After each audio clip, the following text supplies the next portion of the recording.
Yeah, last time we were in Riven's old hometown, which apparently had been under goblin attack. People had seen the smoke from apparently gunpowder explosions, and we fought against Twitch, who we had met forever ago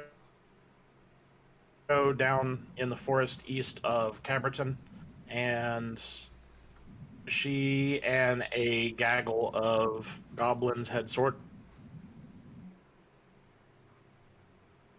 of taken over the city, and we fought until she basically backed down and gave Riven her town. Ow. And Riven, ow, wouldn't stop beating her up. Consequences of your actions. And so, oh yeah, I mean, she totally deserved it potentially, but Potentially. anyway, so yeah, we beat her, and the gunpowder, there was quite a lot of it. Apparently, they had only used part of one barrel, and there were, I think, multiple barrels on a cart. Yep. And they were stamped with some insignia or other that none of us really had a clue about. But my mom apparently I knew think something. the idea... Right. So I believe the plan was to get back to Yukiege to find out what we can do with said gunpowder and go from there. You're kind of forgetting Something the like big that, yes. part whereupon, for some reason, Riven forgot that Bjorn exists. Yes. Oh yeah, that was kind of odd. Apparently Bjorn doesn't exist, but only to Riven. It's very rude, to be honest. And then at the very, very end, Riven's voice became even more multi-toned and distorted. Spoopy. Yeah, Yep. spooky. You got like the Borg force going on about now. Hey, at least it's Riven with multiple voices and not Hollis. How would that even work? A bunch of, like, a cacophony of off-pitch, off-tone, off-sync dog voices barking and howling and growling. It would probably be very, like, spine-tingling, unnerving. Who knows? Be like different animals and then randomly actual speech, because that would be creepy. I mean, we got that once, but thanks to the Omnilet. True. But Riven is currently not wearing the amulet, so she can't talk to Hollis currently. Omni. Omni is in all? Omnilet. Omnilet. It's an omelet. No. Yeah. Leave it. It's omelet. No. Anyway. Someone's going to get hungry or hungover on water, and they're going to try and eat it. Don't give me ideas. That'd be funny. Eating enchanted stained glass from, like, another plane. Yeah, because that'd be tasty. It'd also probably be deadly. Anyway, carry on. Yes. So, you guys were making your way back down to Yukiege, but along the way, or prior to leaving at least, Locke had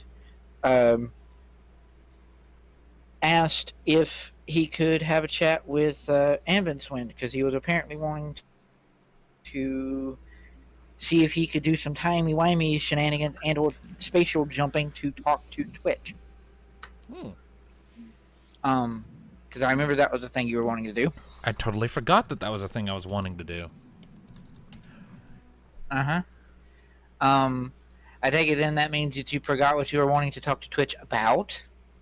I mean, it's been a couple of weeks, so it's a bit hazy, but I mean, like, the main thing, I mean, the idea is that I wanted to ask Twitch just a bunch of questions in general, but Riven kept attacking Twitch. So, the main questions were, you know, just the typical things like, What were you doing here? What was with all of the explosions? Who was the freaky fucker who disappeared when we killed him? Mm-hmm. And why are you you? That kind of thing, you know? Why are Um, you? And you could also add to it the if you wish, because I feel like Locke would, considering his response at the time, I feel like Locke would ask about the weird, as you so aptly put it, body snatching ghosts. Gonna need a refresher Which on that one. There were some What- goblins that when you killed them, they sort of whisked around and then came back. Well, they didn't come back, but what happened was at one point when the town was covered in darkness, the goblins came running out to attack Locke. Locke killed one of them, and then said goblin died, and a spiritual representation similar to cat specters, but goblin, came from the goblin and then launched itself into the darkness of the town. So, and it was only when Locke saw that particular goblins die, because the only other people who had seen the goblin, that kind of goblin die, were raging at the time and wouldn't have noticed. And also don't understand magic, both of them. Yeah. So, Twitch would potentially have some sort of answers. yes. So where are we? You are currently going to be, at least the main group is currently relatively one day out of Yukiege. Your token's closer to it, but that's fine.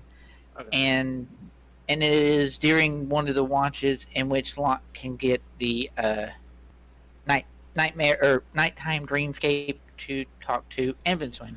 So Locke is going to find himself in Vindsvept Swamp, complete with the section of the swamp that you built up for yourself, so that you're not standing in water.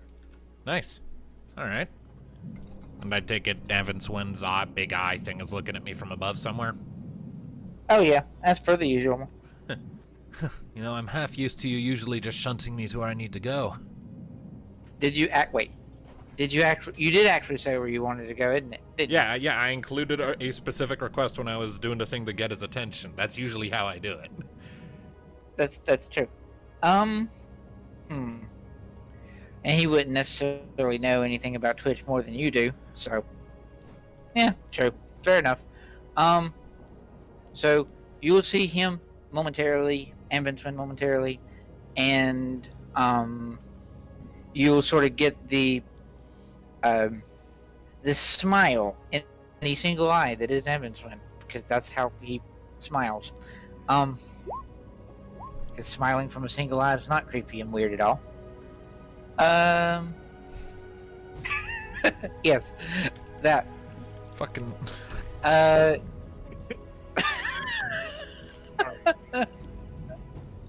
And you will find yourself in a small goblin camp. Sort of, it looks to be a lot like it looks to be as though it's up in, the northern part of the area where you guys just were. And you are seeing Twitch in amongst her goblin crew and whatnot, and currently they are just, doing what anyone else would be doing. Yeah, resting for the night and having people keeping watch. All right. I'll take a quick look around just to see if I can deduce how far away from Riven's town we currently are, roughly, if possible. It would. Only survival. I guess that would technically be what would work here. Well, lucky me, I actually have points in survival. 12. It looks to be about the same distance away from Durable that you were to get towards Yukiege, but in the opposite or different direction. So like over here somewhere. So based on the scope of what her goblin crew looks like right now, who are somewhat in shambles and some still hurt. Well, not hurt, but wounded. It seems like you've caught them. You haven't been shunted forward in time any. The night that you're sleeping is where you are with them. Okay, good. Just wanted to double check and make sure that, like, I wasn't crossing the timelines or whatever. Mm-hmm. Doctor Who can barely get away with it because everything is disconnected, so... Alright. Alright then, do I see Twitch herself? Yep. Okay. What is Twitch I'm currently not doing? sure. Is Twitch asleep or Twitch watching or hanging out in front of a camp just looking somber because shit went wah? Yep.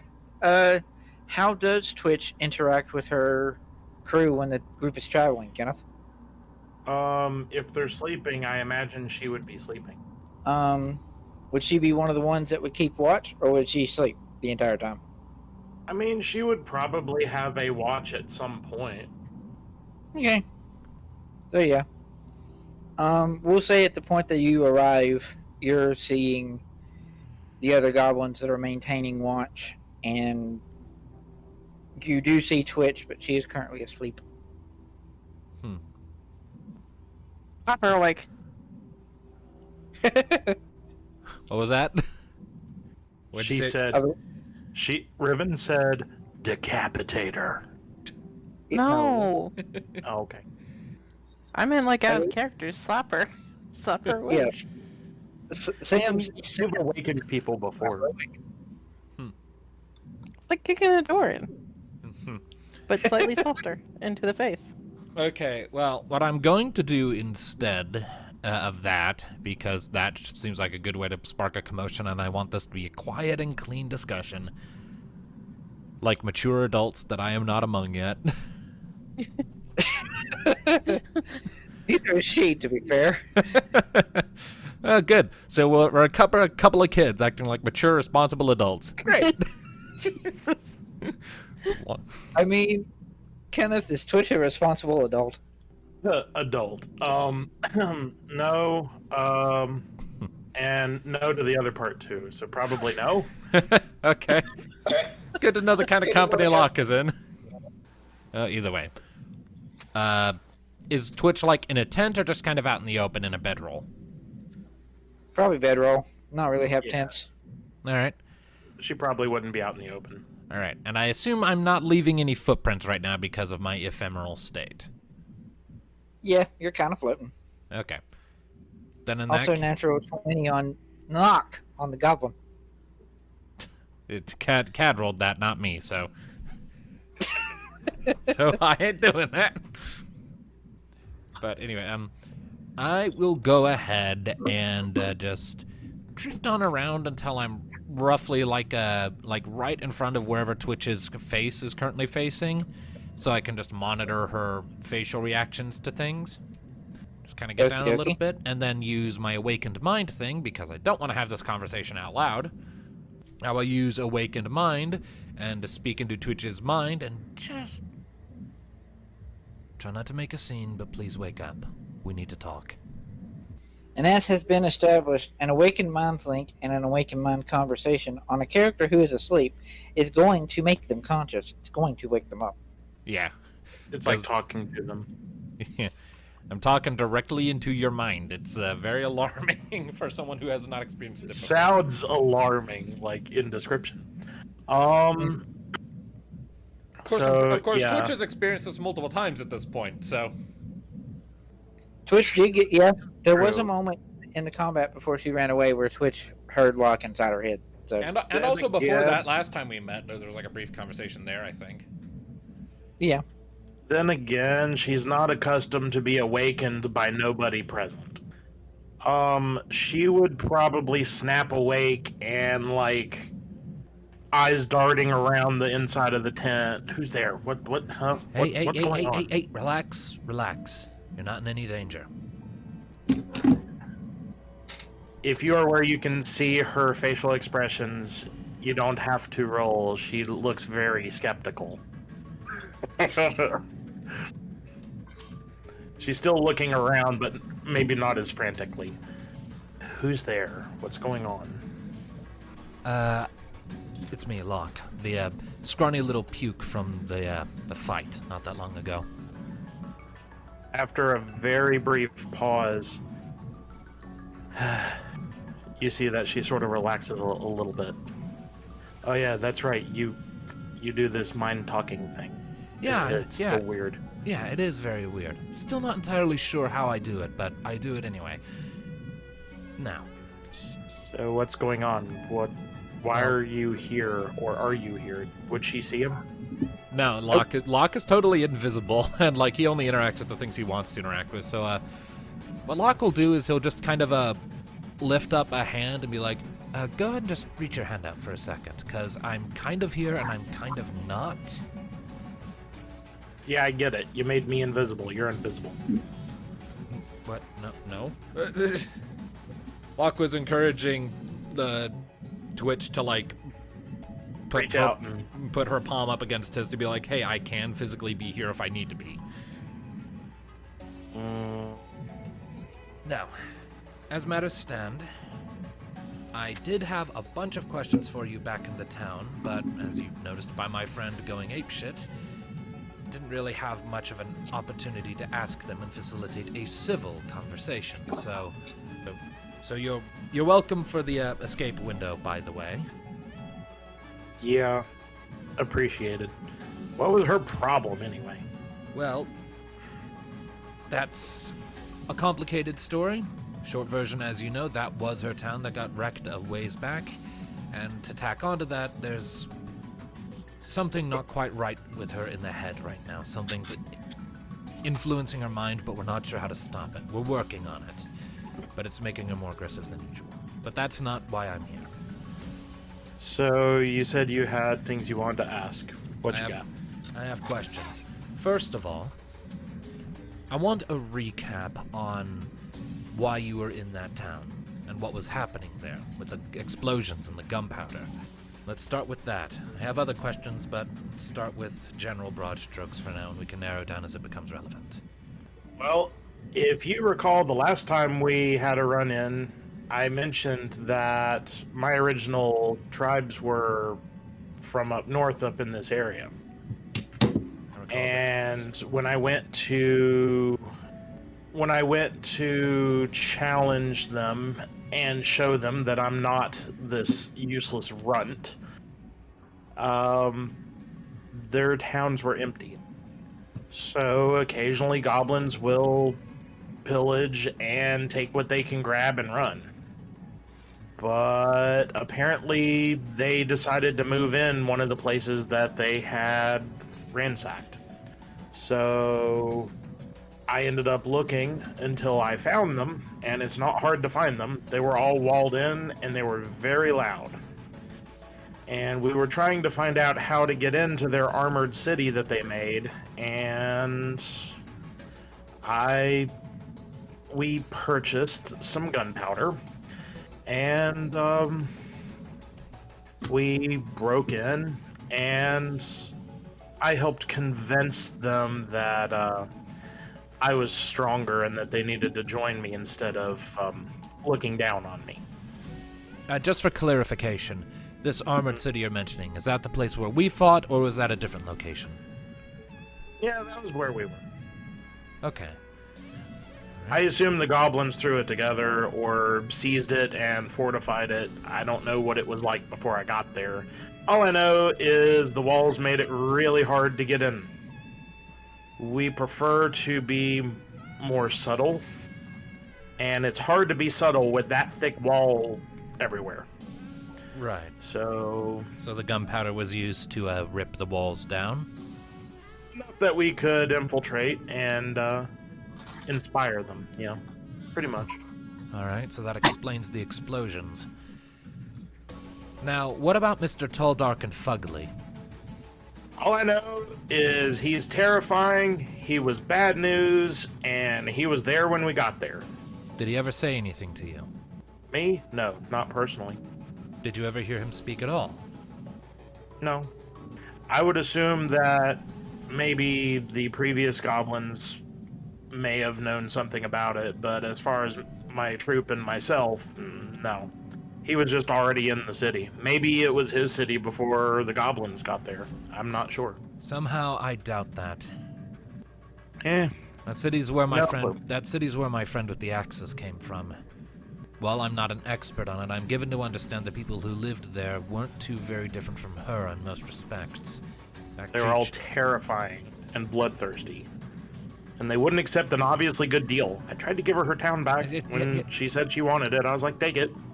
Okay, so again, there's a lot more complications and nuances there than you're really seeing, but not the point. That's fine. Bottom line is, they were just ordinary people living out in the wilds, not that creature that we fought. That thing had some sort of control over the other goblins, am I understanding that right? Or influence? They did appear to stop following direction. So I would be inclined to agree. Alright. When we were fighting, one of the goblins that attacked me died, as things that attack me tend to do. And when it died, I saw something flit out of it, like a spirit or something. Do you know anything about that? Most likely wasn't a run-of-the-mill common goblin.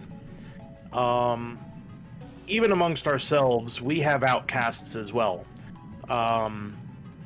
There are goblins that are either feared or don't really have a place to return to. Goblins are pretty dumb. They look for somebody to command them, point their feet in the same direction, and say charge.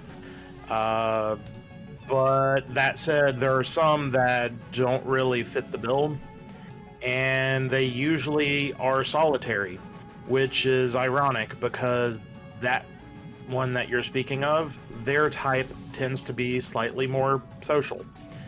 I acquired a group of them a while back, so yeah, they're a bit rare, but I bolstered my ranks with any who were willing to join. All right. Hey, Brian. Ah, What wisdom on Locke? wisdom. Wisdom. Save or just base? Check for a memory thing. 5. Okay, never mind. Oh, carry on. Exist. Alright. As you were fleeing, you said you would be giving the town back to my friend. I am assuming you're gonna stick true to that and have no intentions of returning? Yeah, of course. Coming up and getting revenge and convincing all smart enough to join me was just my next step. It was neat to not have to stay in tents for a while, but our goal was never to capture the city. My goal was much simpler. Revenge and dissolving them, so. Your goal was revenge. Your goals and the goals of my friend are rather closely aligned then, at least thematically. Interesting. Alright. Does she know what it's like to have people constantly look down on her and mock her? I don't know about that, but I do know that she understands loss very profoundly. And I would honestly wager that that might be worse, depending on where you stand. Possibly. What I lost was more in the neighborhood of pride, and I took it back. Well, at least you had the ability to take something back.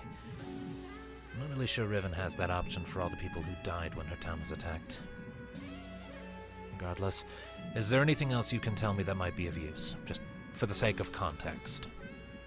I'm sorry for whatever your companion is going through, but up to you if you want to try and convince her or not. She doesn't seem one to reason. No offense if she is.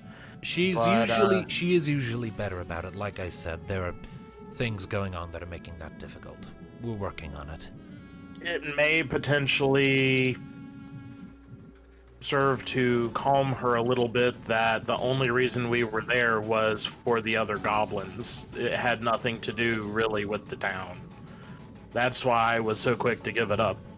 I wasn't planning on staying there anyway. Staying to recuperate, but I wasn't going to make it a fort or anything. Gotcha. I'll consider relaying that information, but as of right now, I'm not sure it's necessary, but all the same. You seem pretty smart. You'll figure out if it makes sense or not. Yeah. If not, make sure you can run or turn invisible. I can turn invisible pretty much at will. I can't run very well, but I have an elephant for that. As for being smart, I have to be smart. You saw me, I'm like a twig. Can barely lift 50 pounds. Well, you're an awful fiery twig. I'll give you that. Like a bee. Stings like a motherfucker, but can't do it much, or for long. Very squishy. Nah, well. Either way, thanks for the time. I'll leave you to it. Thank you. She's sort of looking around. Since she never really saw you, she only ever heard you. She's just looking around, and you wouldn't necessarily hear this because she's not projecting it to you, but she's like, is he going? Alright. The last thing Locke will do, off the top of Locke's head, does he happen to know whether or not goblins give a damn about things like money? I mean, usually. Goblins usually are motivated by money. Twitch is a hobgoblin, but yes, All right, goblins are motivated by money. Alright, in that case, Locke will, he'll just, if possible, leave, the Echo has arrived. But, And now it's gone. okay, but just as like a parting gift, he'll just leave just 5 gold pieces on the ground. And with that, I take my leave. And That will effectively disappear. It just disappears. Twitch doesn't get it. No, I mean the 5 gold from Twitch's perspective will just suddenly appear. Ah. And with that, I take my leave. And then I will slip out, sever the awakened mind link, and just leave Twitch to it. And if possible, I would like to will myself back to my little island. Okay. Does it work? Oh yeah. Yep. All right. And is Vindsvept there? Mm-hmm. All right. Then once I am on my island, I'll give him a look, cork a brow. All right. What do you make of all of that? I assume you were watching. She's an interesting one. But I do agree with you that she has a kinship to Riven that if their paths had crossed in a different way, the two might have been friends. At the end of the day, my main concern right now is that shadowy figure we encountered. I don't suppose you happen to have any ideas as to what that might have been, based on what we heard? Based on what I saw and what I understand, it was a creature from the Shadowfell. I know that much. Creatures that are not of this plane will often disappear and return to the plane from which they originate. Right. Sometimes this means that it can reform itself, and other times it doesn't, but they do disappear. Alright. And the other thing I can think of to address during this little, meeting... Have you felt anything at all in regards to, whatever Dahlia's been doing? Have you felt any movements from her? Things feel like they've been quiet on that front ever since we took down Nora, but I somehow feel like we're not done with her yet. We're certainly not done with her yet. I think her attention is diverted somewhere else. Well, that gives us some breathing room, at least. And what about Riven? I can help Riven. Give her some sort of support to keep the creature or creatures of that sword, of those axes, from affecting her, but that's about all I can do. And that's only if you allow her to keep the book, which the book is yours, Locke. I know it's mine. It's meant to be a power source for you, as delivered from me. It's not serving, it is helping her, yes, but it's not serving the purpose that it was intended in her possession, nor does she understand it. Well, at present, I don't need it to serve the function it was intended for. I need it to serve the function I've assigned it. It might not necessarily do the greatest job, but as long as it's slowing down whatever's hurting Riven, I'm fine with that. And I don't need her to understand that. I just need her to keep herself together and stay alive a little while longer so we can get those axes taken care of. If the presence of that book on her person helps slow down that corruption even a little bit, it's worth it as far as I'm concerned. I may only have a few tricks up my sleeve, but I like to think I know how to use them creatively. You do indeed. Alright, unless you have any other brain-altering revelations to give to me, I think I'm ready to return to my normal sleep now. Good night, Locke. And you will return to your normal sleep now. Okay. Alright, so that was a lot of information. Mm-hmm. A lot of interesting information. Yes. Alright. And... I suppose, at the end of the day, when Locke wakes up the next morning and we're traveling south to get back to Yukiege, he'll give Riven the cliff notes on his conversation. Oh boy. What would be the cliff notes? Basically along the lines of like, so you know how I can sometimes do that weird thing in my sleep that lets me talk to people from afar? Kind of like what I did when you and Cal stepped out of that tree a ways back? Yes. Alright, so I was able to do that, and I used it to talk to the hobgoblin we fought back up in your town. Just to get some to get some information. You know, to interrogate her, figure out what was going on. And the short She doesn't look. She doesn't look amused. But go on. The short version, from what I heard and what I gather, is that she was not planning to stay there. A different group of goblins, some larger group, the same ones that she had initially been, kicked out from, had set up shop there in a longer term, fortified it with a lot of metal and whatnot, and that's not typically how goblins do things. So that's what the gunpowder was for, to tear down the walls that those other goblins had made and to intimidate them into tucking their tails and surrendering. Apparently it worked, kind of. I'm not sure about that part, but at the end of the day, after that, her only intention was to hang around for a couple days, rest up with her and her folks, and then pack up their shit and leave. We caught them as they were catching their breath before heading out. They didn't have any intentions of staying there. It didn't matter whether or not she was staying there. Well, maybe The not. hobgoblin warlord that was there, he was my quarry. Him and two others that I've been trying to hunt down. They're my quarry, my revenge for what happened to my old hunting party. Well, with respect, Riven, you're not the only ones they wronged. Does it ultimately matter who gets the revenge so long as justice is done? Whether that come from your axes or Twitch's barrels of explosives? No, but it doesn't give me peace. And she'll just walk away from this conversation. And Locke will just quietly mutter under his breath. And sometimes I feel like you're deliberately not even looking for it. And then he'll follow after. But he won't press the subject afterwards. That's an interesting way to put that. Okay. All right. So you guys are going to continue to make your way into Yukiege proper. Mm-hmm. Gunpowder still in tow. I thought the main thing we were bringing was just a big barrel with or not a big barrel, but like a wagon chariot thing that had a weird symbol on the side of it. I think Yes. that wagon was broken, wasn't it? The wagon was partially broken, but Oak was able to fix it because mending. It taken a Oh, while, but he okay. could fix it with mending. And then Rupert was going to pull it along, and it had barrels with the insignia, and said barrels with the insignia had gunpowder in the barrels. So, the wagon with the insignia that you are bringing contains barrels that also have the insignia, and inside the barrels is the rest of the gunpowder that was in the town. All right. So Have we left yet? Yeah, we left yeah, the town. Yeah. Oh, right. Yeah, we had.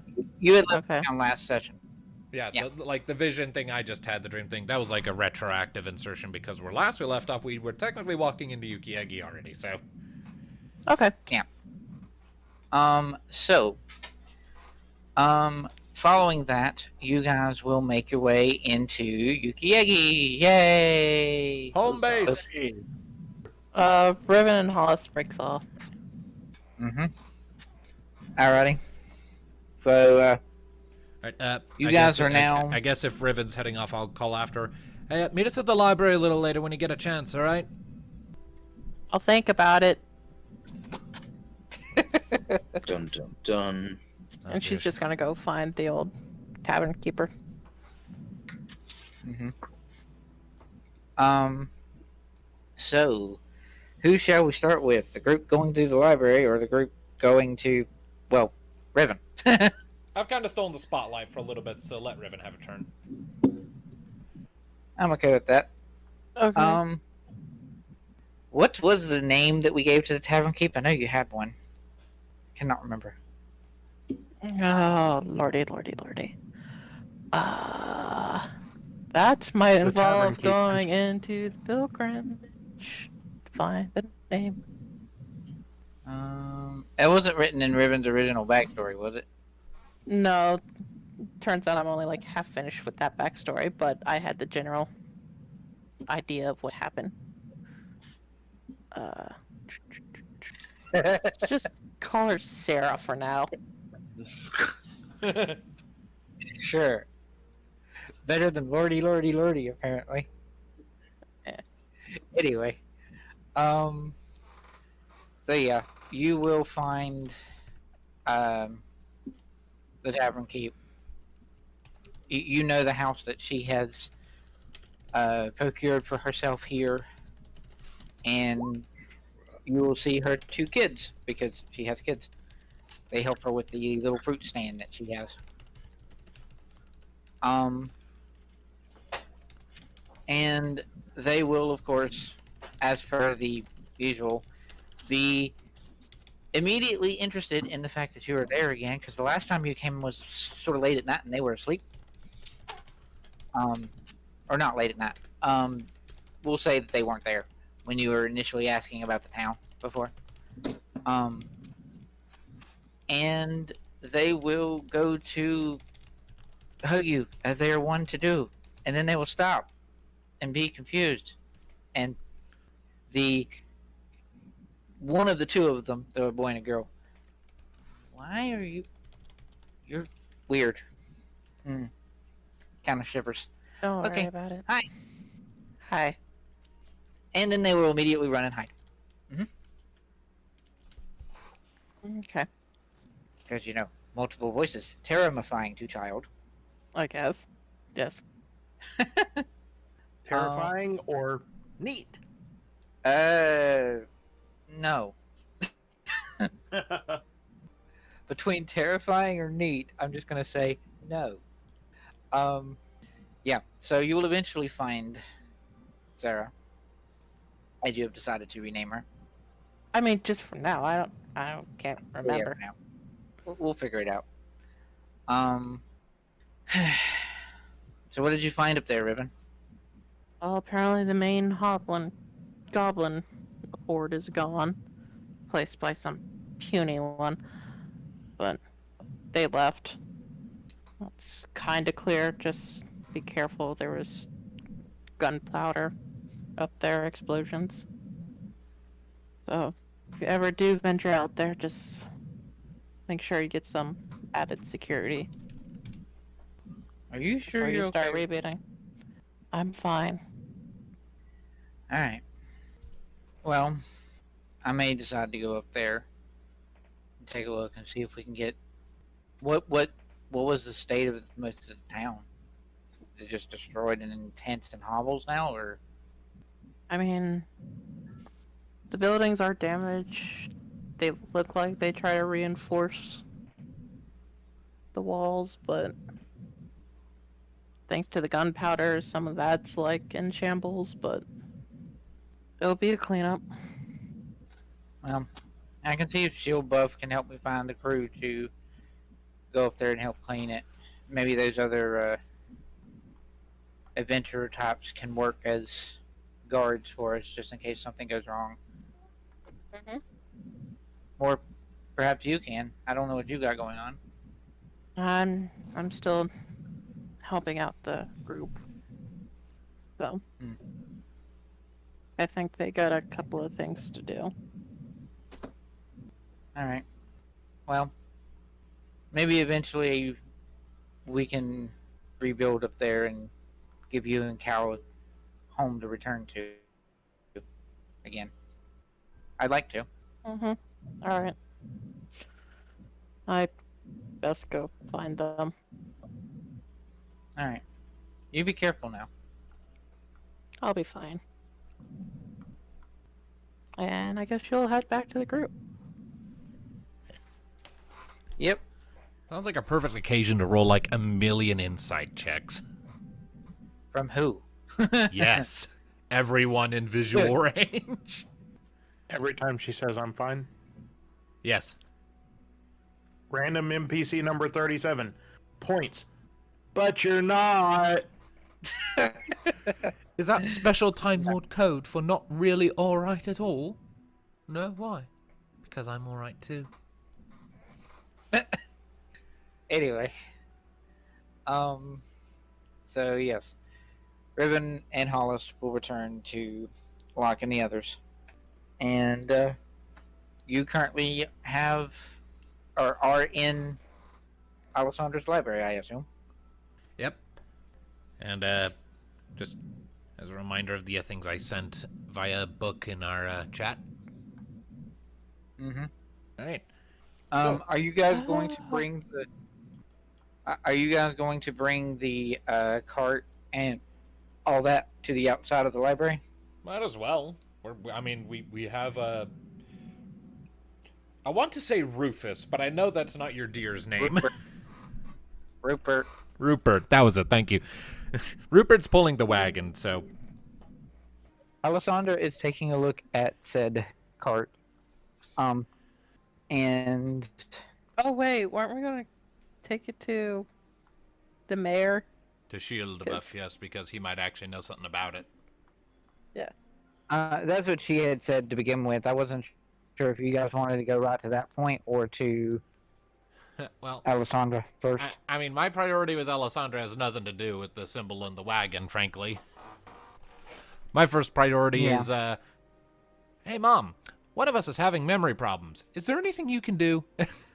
Because I don't know how to fix this, and we already had one of our holy men try his thing, and it didn't work. And the other holy man can't do that because he's the one that our friend has forgotten. So, All right. Problems? What? what? What's going on? Right. Locke will give Alessandra a rudimentary recapitation of the fact that Riven doesn't remember Bjorn at all. That is strange. Yeah, it is, and I'm pretty sure we had Oak try and get rid of it, and that didn't work. So, but you're an Ubermensch of a What wizard, has so Alessandra heard with regards to Riven's axis? I don't know. But if she asks, Locke will give the full rundown of everything he knows. Well, the thing is, I don't think you've mentioned anything about the axis to her at present. All right. And Well, so her next statement to go along with what she was saying was going to be any idea what's causing it. I have a theory. No concrete evidence at this point, but it's happening at the same time as a bunch of other shit, so it's probably not a coincidence. Have I ever mentioned these new axes Riven picked up not all that long ago? Not that I'm aware of. Okay, they're bad as shit, but she won't drop them. Here's the rundown, and I give her the rundown. I swear I thought guys looked at the axis before I was like, it's just neutral. I mean, maybe. Like, I don't remember. It's been a while, but I don't think any of us has like the identify spell. So None of the players do. Alessandra does, but none of the players do. yeah, which is definitely a problem for us. Identify is a very good spell to have. Yes, it is. Generally, yes. And on that, Riven, you guys have not been in Yukiege for any strong length of time where you felt like you weren't immediately pushed to go somewhere else since you got the axes. This is only the second time you've been back to Yukiege since you got them. Mm. So, no, Alessandra knows very little about the axes, if anything. The only thing that she would know is what Locke might have told her via the Sunset Shimmer book, which I don't know if he said anything then. And two, she's not had a chance to identify them in any capacity because she hasn't had them. Not to mention the fact that to identify them, she would have to have them, which ain't happening. Right. So, Well, either way, Locke will tell Alessandra everything he knows about them all the same. I see. It's a whole lot of not good, that's for sure. Right. The best I could guess would be to try to, it's definitely not that may be affecting her. Or, well, not maybe affecting her, is affecting her. But at this sort of stage, there's not a whole lot that we can do. The best we could possibly do would be to, maybe try some sort of removal-based spell on the axes themselves. But any spell that we try to do on the axes would have to require us to possess the axes for a bit. And at this late of a stage, if she's so apt to keep them on her, there's not going to be an easy way to get them from her. Right. Pretty much the only way we would be able to do that would be either to trick her into thinking we have something even better, which would be very hard to pull off, because while she doesn't understand magic, she's not an idiot. Or just straight up forcefully taking them in some capacity, which I am not sure I want to do except as a last resort. Forcefully taking them either as, like, either directly or indirectly is very dangerous. At this late my best guess is these axes are cursed.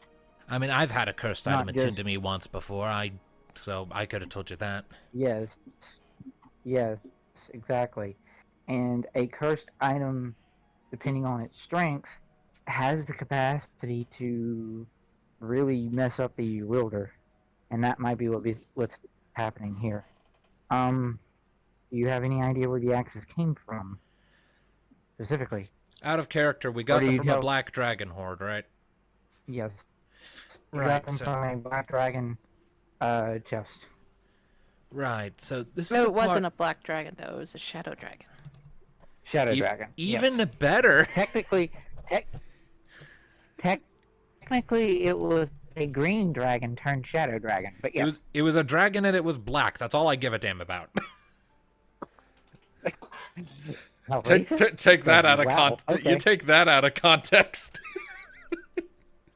Yeah, so this is You- the part where we probably should have used more than one cumulative brain cell between us when doing this. We found them in the in a chest that belonged to a dragon, a shadow dragon.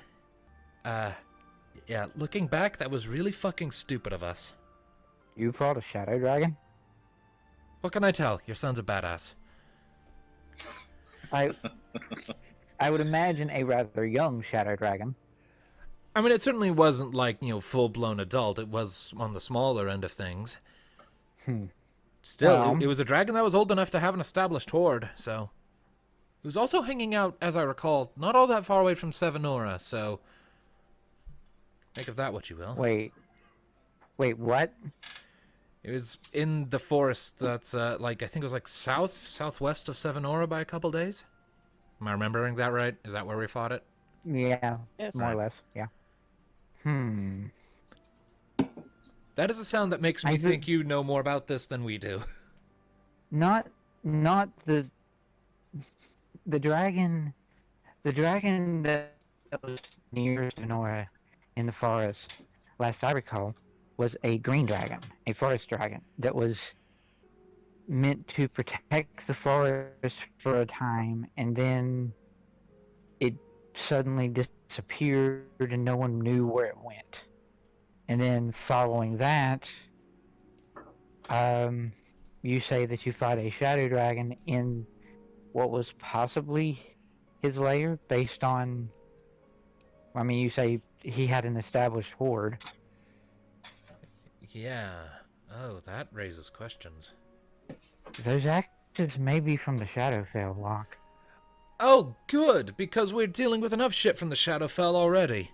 At first I thought we were going to be dealing with only the Feywild, but all of a sudden shit from the Shadowfell just starts creeping in, and it's still... Ah, fuck. It all just clicked. Shadowfell Well. and Feywild. Those two, there's been if I'm recalling correctly, there's been some sort of war going on in the background between those two planes, and we've just been plundering into it. Oh boy. Well, they are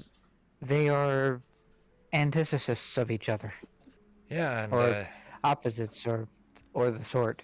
One is always in the light, and the other is always in the dark. Neither are exactly good or evil, mind you. I've been to one of them. You've been to one of them. What? Yeah, I've been to the Feywild for a little bit. Not keen on going back. It made my friend go nuts. I think we told them about it. I'm pretty did. sure. Yeah.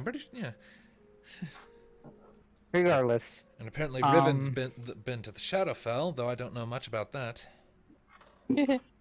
so she's been to Shadowfell, and now she has axes from Shadowfell. Yeah, and the last thing that she killed with them, albeit with some assistance from me, was a creature from the Shadowfell. What, up in the town? Yeah, I don't know what the hell it I thought was, that was but goblins. yeah, it was mostly goblins, and then there was just a random schmuck from the Shadowfell in there who was manipulating the goblins somehow. I'm not really sure how. He died before we could ask him any questions. Wonderful. Yeah. This is just raising all Locke, if kinds you of ever questions. if you decide to go gallivanting off into yet another plane, please tell me. Well, I have the book now, so I'll be sure to do that. I didn't exactly have the luxury of that line of communication last time. Would that book be able to work cross planes? I have absolutely no idea, so I'll be sure to tell you before I go in. Okay. Does anyone else have any ideas about the axe situation, at least, since we can discuss this openly right now, because Riven is off doing Riven things. I wish Riven could understand what they're doing to her. She doesn't seem to acknowledge it. I mean, it's possible that whatever it's doing to her, she just straight up can't notice because it keeps her from it, if I were to guess.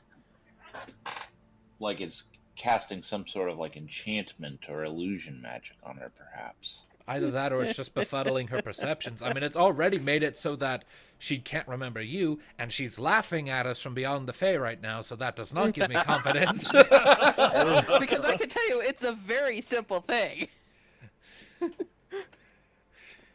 It's a very simple thing, and we don't know what it is. Also, we're D&D players. We're going to overthink fucking everything. Yes. It's the law, Yes. in fact. It's what makes it great.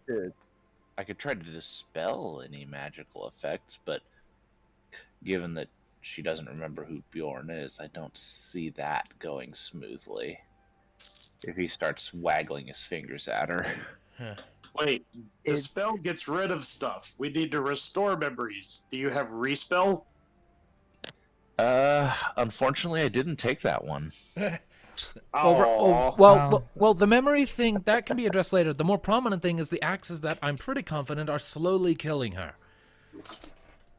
We can address the memories at our leisure once her life is not at imminent danger.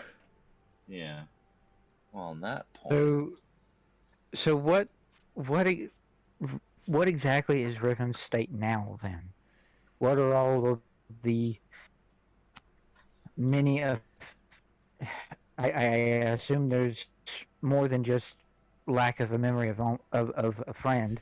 Her skin's getting increasingly pale. Last I checked, her eyes were dark. Is that right? Nope. Oh, I would sit there and Right. say, wait 5 minutes and you'll see.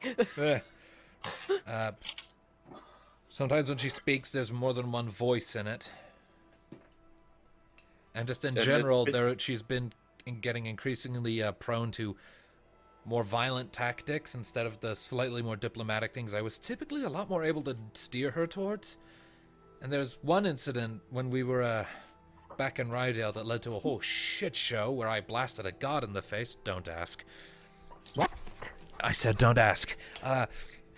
Where we were just trying to, like, you know, this is going to sound absolutely awful, and please understand there's a lot more context behind it, but we were just trying to, like, embarrass someone, and then I'm confident it was the Axis that did this, but instead of just embarrassing him by hanging him upside down by his ankles with his underdrawers out in his own damn basement, Riven just cut his head off, just on the spot.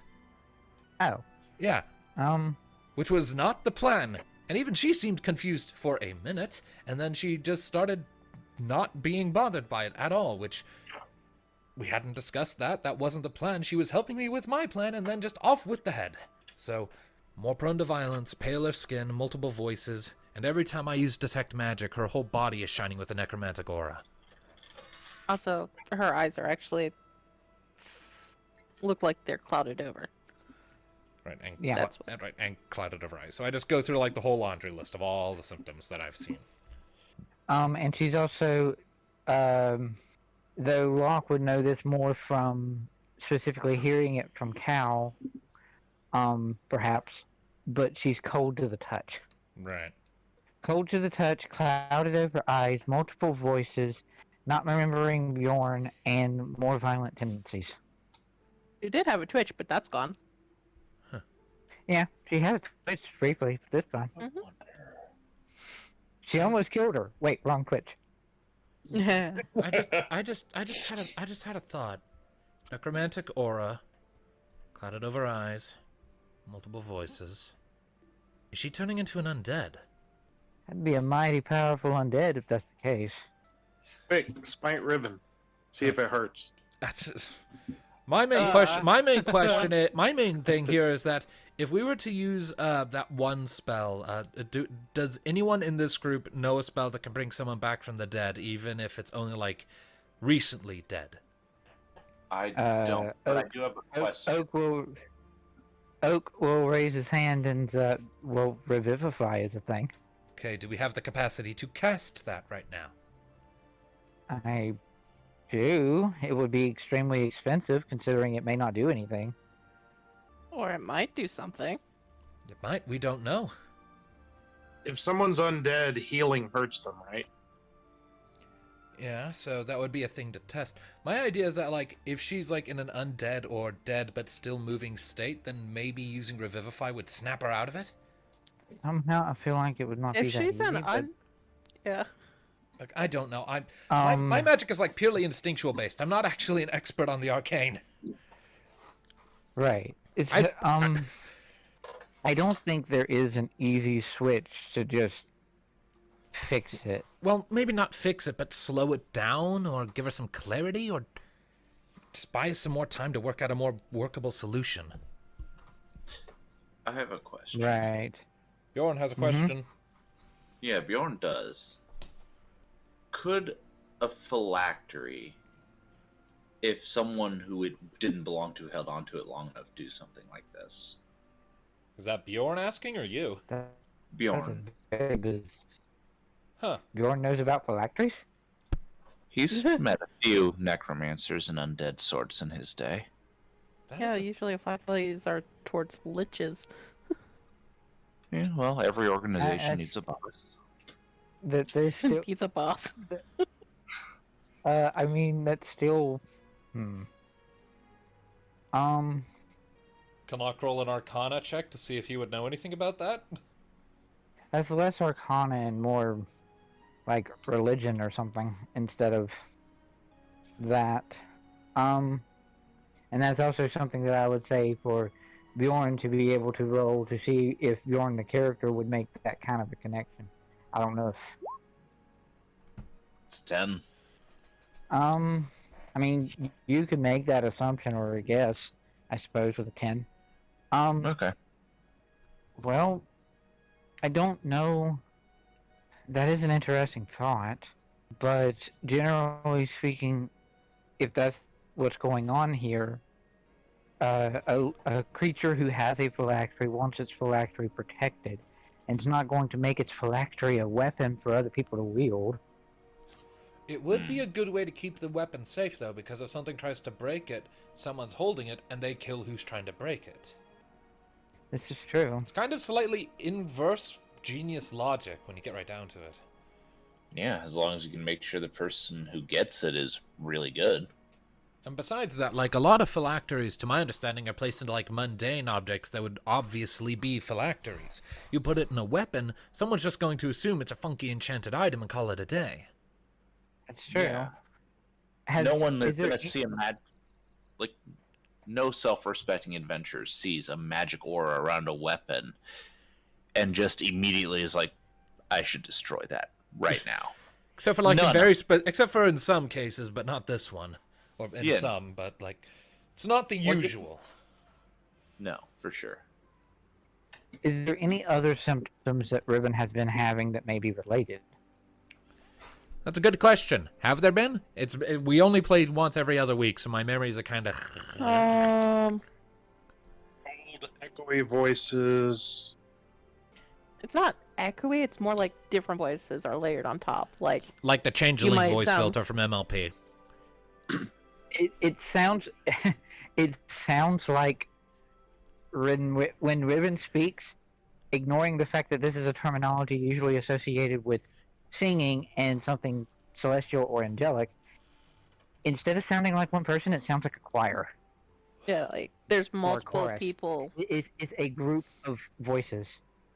Like there might be a man's voice. There might be like a little girl's voice. There might be like an old cranky cat lady's voice, going, "Bring me artifacts." So Give it's, it some so it's tea. basically Not- so it's not- basically not just like specifically whenever hers, Lautna sends a mind you. message. What'd you say, Brian? It's basically just like whenever Lautna sends a message. Kind of, but they're saying the same thing that she is saying. Right. So what has Riven told the others? Riven's pretty much mentioned that she's She- heard voices. I think she said she's had heard voices in weird dreams. Locke Yeah. does know about the dreams. He has talked to Riven about those on occasion, so he will mention those. Yeah, Right. but the thing is, I think she also explained like to her the axes or warriors helping her be more powerful to protect the group. Mm-hmm. Yeah. Basically, Riven's understanding of the axes, ignoring the fact that this would obviously be magic and obviously be kind of shifty, is the axes are helping her to defeat enemies faster, and the axes have warriors in them. But Locke does know about the dreams, at least. Yeah. Not like all the specifics about what happens in them, but he knows she's been having dreams about like an asylum with things in them. Yeah, yeah. Did Riven tell Locke about the dream of the bugbear that she killed that was there again, that she couldn't hit because I frustrated? don't believe so. Okay. I didn't know if you mentioned that to her or not. Right, because whenever Locke I starts don't asking, remember. because whenever Locke starts asking about the dreams, Riven gets super defensive about it, and he's trying not to push her too far. It's like there's just dreams. Mm-hmm. Mm-hmm. Yep. Anywho, so I think that about this point, Riven's going to reconvene with the group, and the discussion of specifics therein is going to sort of stop. Yeah, just as she like opens up the door and she's standing there, be like, "What's up?" Yeah. Hey. Crickets. I will awakened mind to Uh, Oak. Would you be so kind as to just cast a healing spell on Riven real quick, just so we can see if it hurts or not? Okay. And as the group sort of following the group getting ready to leave Alessandra's library proper to sort of talk to Shield Buff, Oak will place his hand on Riven's shoulder if she will allow, just sort of in passing, just like tapping her on the shoulder. She'll probably give him a weird look when he does it, but okay. Riven, roll What does he perception. cast? Riven, roll perception. And you'll have to tell me what you roll because I currently can't see Yeah. Yeah. 20. Oh, damn. it. Nice. You will definitely see it then. At the point in which he is placing his hand on your shoulder, his hand is ever so subtly glowing. And then he will place his hand on your shoulder and nothing will happen.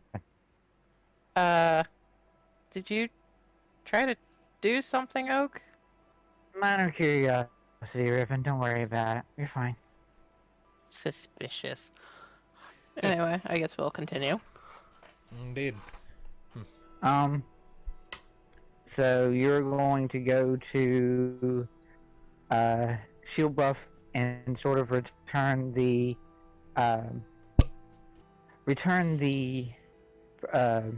gunpowder and stuff to them, or at least take it to him to see what Right. he says about it. Yeah. Which, based on your little Freudian slip there, I'm assuming used to belong to him. At this point, pretty much the only thing I can think of is just have everyone sleep in Alessandra's library tonight. Like, just like invite everyone over as like a big sleepover, and then when everyone is sleeping, just have Alessandra try to sneakily use Identify on the axes while Riven is sleeping. I mean that I would mean, work. You could try. It's pretty much the only thing I can think of. That would be the most inconsequential way of doing that. Something In to theory. consider. Something to But- We go consider. to yeah. Ulara. We go to Ulara and have her create magical axes that look the same. They're just as sharp, and they're like, "Hey, Riven, hey, you're awesome. Hey, Riven, you're awesome. Attack. Hey." She'd be like, "Yep, they're still talking to me." No, I think she would know the difference because she wouldn't. Yeah. Anyway, so you guys are making your way up to shield buff, and who is the one to present the cart to shield buff? Bjorn's the one pulling it with Rupert, so I say let him take the lead on this one, because I've kind of been hogging the show again. Better than I mean, showing the I'm okay with this, I suppose. As long as David has no objections. David here, still. Hold on, I was muted there. Oh no! Oh, Oh, Beautiful. good job. was there any comments you wanted to add to like trying to figure out the axes? I don't know if I had really any guesses beyond a potential phylactery idea. Okay. And that's not a But we're bad guess, thinking- actually. I feel like if it was a phylactery, And actually, there is a very unique thing to that because I'm remembering it. I would say that there could be some definition shenanigans depending on what one would define as a phylactery. Maybe it's not a phylactery, but it's a prison. That's why it appears like an asylum. That would Anyway. make sense, yeah. That would be pretty close to what I was thinking of, yeah. Moving on, Bjorn is going to be the one to present shield buff with the cart, I suppose. Fairly sure Bjorn has not met this character before. Don't think we talked to him last time we were in town. Oh, that's true. I don't think you have met him specifically, have you? All the more reason. Expand your horizons. Meet characters we've known since for fucking ever ago. Right. It's fun. Have fun. So shield buff is the mayor of Yukiege, and based on the context of the name, shield buff is a very interesting sort. He is a warforged. Oh shit. And See if you- he is. I don't think so. Okay. I feel as though Bjorn's probably not really encountered a warforged. Because the reason for that is, by general of their basic lore, Warforged are built for war, hence the name. Mhm. And in a world, in a area like Abound, that's overlaid with like dragons and giants and all manner of everything else, everything that could fight in a war in Abound is incredibly powerful and strong. There was largely no reason for them to build up robots to fight for them. And any of the smaller races that theoretically would want to build said robots to fight for them didn't have the resources or capacity to do so because the giants and the dragons would have stamped it out. Fair So play. All right. it doesn't make much sense for Bjorn to have encountered a Warforged before. Okay. So as I'm riding Bjorn, or not Bjorn. Oh dear, this took a turn. Oh boy, Still are there? you suddenly playing Mudslide now? Wait, what? That is a lot of silence I'm getting. We're laughing Oh. at you. Me, We but are if they laughing I'm at not you. hearing it. Oh, crap! Right at that part, really, David, are you gone? Stop that. Oh Are you back? no. Yep, it's back. Yeah, Dara had said Why? at one point. Yeah, Dara had said, "What? Are you playing Mudslide all of a sudden?" What? We were picking on you, and you totally missed it. Because you said as you're riding Bjorn, so we were making a sex joke, What a wonderful time for my speakers to cut out. right? Beautiful. It just completely killed all of the momentum of the jokes. Anyway, Hey, Everything on is challenge. going wrong today. I'm sure that I will be very outraged when I listen to the recording. anyway, Anyway, But so only as, in character. yes. as Bjorn is riding Rupert up the street, That's better. is this shield buff guy? Is he just like hanging outside out front, or we got to meet him inside his No. house? Yep, you would have to meet him inside what is essentially serves as Yukiege's town hall of sorts. And upon knocking, the one to answer the door is actually a female dragonborn, whom I don't know if Bjorn met either. I don't think so. Pretty sure not. I'm pretty sure we just went to Locke's house and the bar the last time I was here. And the last Yes. several times you were here was that. Pretty much every time I've been Um, here, those are the places we've hit. Yeah. Yep. So you will knock on the door and be greeted with a female dragonborn who, hello. Oh, Locke and Kadruil. Hello, Cad. And she'll wave to Cad. Wave. Refresh my memory because I'm looking and I can't find it in my notes. What was this woman's name again? Oh, Valzita. I just found it. Velveeta. Yep. Velveeta. Valzita. Not Velveeta. No. Oh, sorry. I thought that was a little cheesy. Live in Velveeta Oh, Loca. shush. Oh. Anyway, Riven used her axes. no. Okay. To destroy the pun, yes. Not the dragonborn though. Oh, okay. Yeah. Well, no, not of course. I meant like the person, the puns. Mhm. That would be living Levita Mortis. Anyway, I'm not static, So- so you can't touch me. It's plot armor. I'm from a different plot. Okay. anyway, Right. Anyway, I'll so- give Valzita. Someone's like, "Hey, shield buff in?" yes, he is. And she will turn and bring forth Shield Buff, who Shield Buff is, as mentioned, he is a Warforged.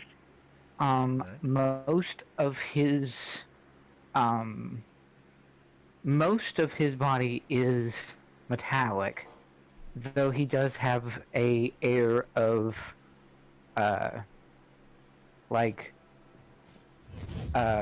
plant-based organics. Not a lot, but some. But aside from that, he is just a fairly solidly built 6-foot-tall robot man. Oh, hello. To what do I owe the pleasure? Did anyone bother to warn Locke? Or not Locke, Bjorn, rather. Probably not. I mean, if it was going to take a second for Shield Buff to reach the door, I was going to have Locke lean over and whisper, "You are in for a treat." But he wasn't going to say anything else and let it be a surprise. Oh, and also it's worth noting the metal bits of Shield Buff are very, very shiny. Because he's a shielded, he is buffed. Uh-huh. I suppose upon initially seeing him, Bjorn will, like, squint and cock his head a little and sort of lean towards Locke. The mayor of your town is a golem? Warforged, but yeah. Huh. Such a progressive place. Right? Sit back upright on Rupert. So this is... Say, greetings, Mayor. Good to meet you. I believe you know my friends. I have this cart full of misdeeds that need to be examined. I have a cart of misdeeds. That's an interesting phrase, and I love it.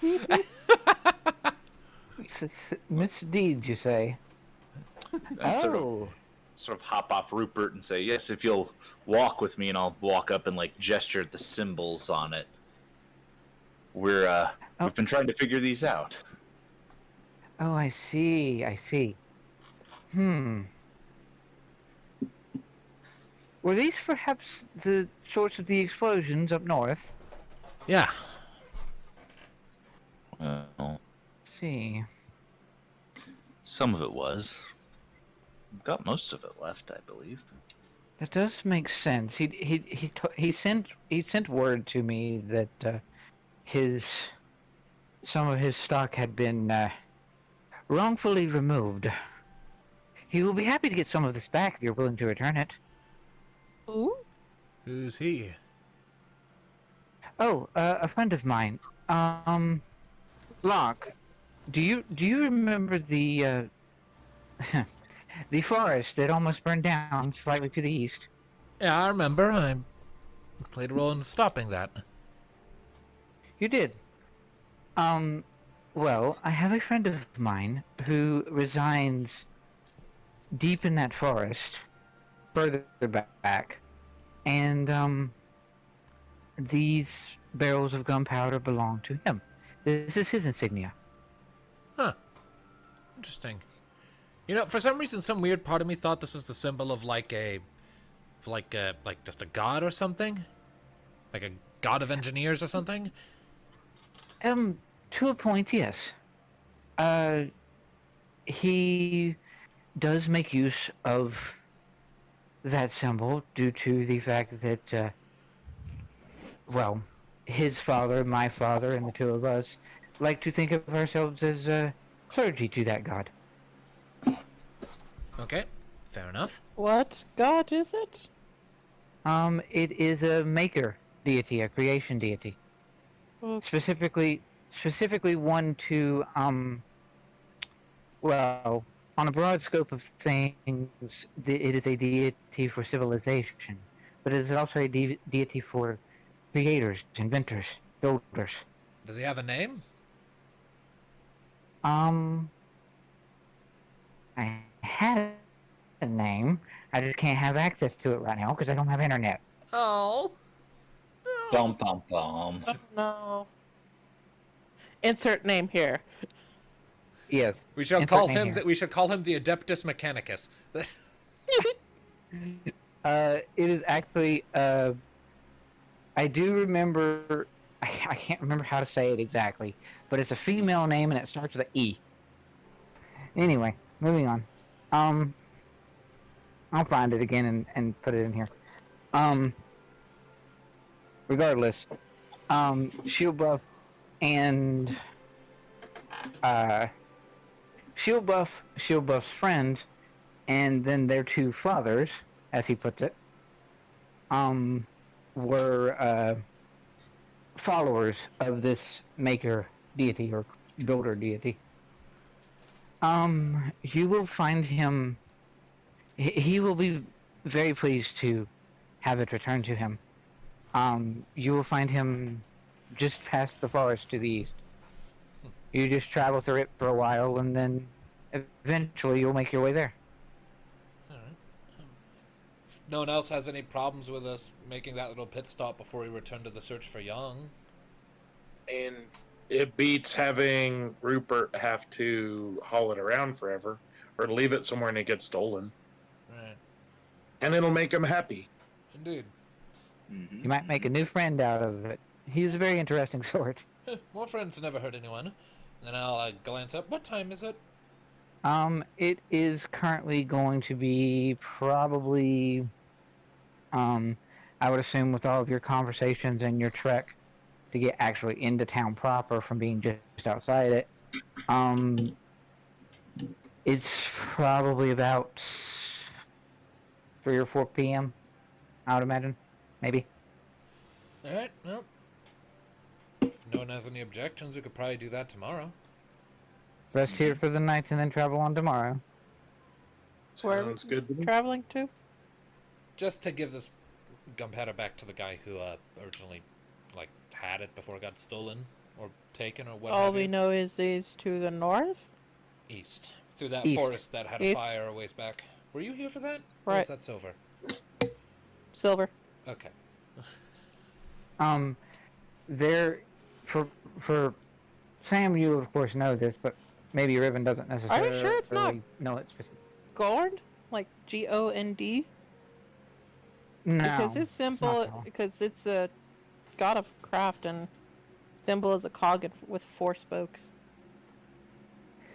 I think he was the one that I found the symbol from that I wanted to use, but I didn't like his name. Mm. It's not Either way. Elona, right? No. Either way, it's fine. I'll find it again. But regardless, you are going to basically Shield Buff's thing was to travel out of Yukiege somewhat northeast, primarily east, and make your way through the forest that is to the east, and you will eventually find his, as he puts it, his friend's cabin. Because he is essentially a hermit out in the middle of nowhere in the woods. Another tree. Magnificent. Are we sure? Are we sure he's alive? If the goblins had this gunpowder? That's a good point. Well, if he's not alive, all the more reason to go and check so we can confirm that. Is this conversation happening in front of Shield Buff? Yes. I guess we didn't walk away.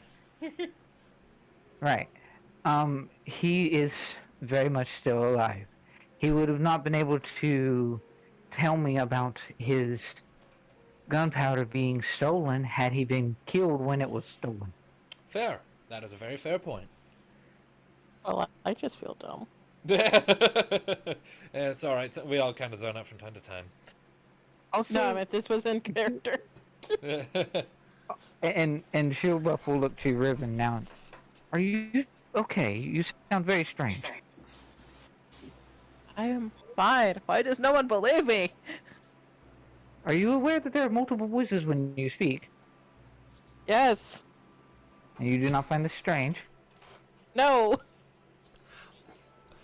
All right, then. There's not really a way I can describe the face that Locke is giving Riven right now. It's kind of like that. It's kind of like that wide-eyed, furrowed brow, pursed lips, puffed up cheeks look you give someone who's like, "You want to fucking repeat that one more time?" kind of look. He doesn't say anything, but he is giving her one hell of a look. What? Nothing. What? No, Nothing. clearly something. What? Nothing. Look at your cheeks. Look at yours. Why are my cheeks? I can't see my cheeks. I don't have a a reflection device. Wait, shield buff. Do you have a shield? Yeah, we Here have you we have his Can I chest. see it? She like looks in the shield. Can she see her reflection? She Is he has a napped mirror. off? She finds herself looking very, very pale. But she's like, I've always been like a pale half-orc, so I don't see what's wrong. Well, given the week we've had, you know what I think you need? What? I think you need to just revel a little bit. What? Just cast aside our concerns for a night. What does everyone say to like a party and sleep over at my place, huh? I'll provide the booze. Yes, please. You know Hollis can't fit in, right? I mean, I'm aware of that. There's not really a whole lot I can do about that. He can't fit Oh. inside the inn either. I know what you can do with Hollis. Yeah, and you know that I don't really go into inns. Normally I stay out with Hollis. Hey, I don't want him Pitch. feeling lonely, boy. pitch your bigger on the inside tent and let Hollis chew up all the book pillows. He can't fit into the tent. It's like a normal tent. Oh. By the way, I have found the name for you. It's E-R-A this, Erithus. That's the one. You're welcome. Okay. Reminds me of Ericus from Kingdom Hearts, but alright. We could just. I knew it was make a something like that. bonfire. Have a party outside? Like in my mom's backyard? I mean, if she'll allow that. You know,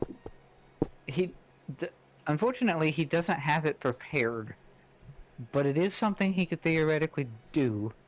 What? If I recall from his spells list, Oak could theoretically cast Enlarge Reduce, specifically Reduce, on Hollis to get him inside of a building.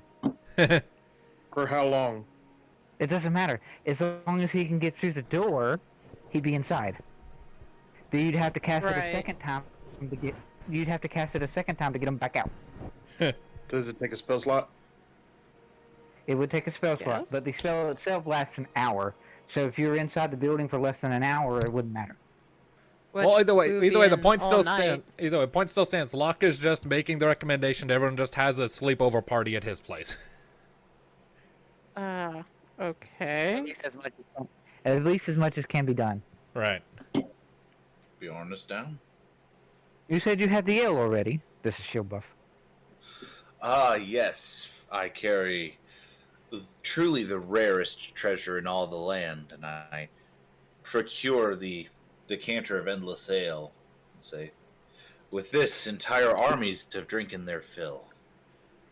Hmm. And then I Unfortunately, Just for ale does example- not have an effect on. Unfortunately, ale does not have an effect on me. However, the barkeep here at Yukiege will also provide stronger ale should it strike your fancy. stronger ale, you say. Oh boy, now you've done Consider my fancy struck. it. No. No. Beg pardon? Look, if you have that stronger stuff, you're not going to make it out that door, let alone like 2 steps. He said it's a party, though. How are you gonna get from the tavern to Alessandra's It's not if you're so like far. flat-faced on the floor of the tavern? Well, he Because could. there's no way in hell any of us will carry you in that armor. Well, he could just pick Look, up the drink I at the promise tavern you. and then not drink it until he gets to my place. I promise that my body will continue traveling and doing things long past the point where my mind has perished. What the actual hell does that mean?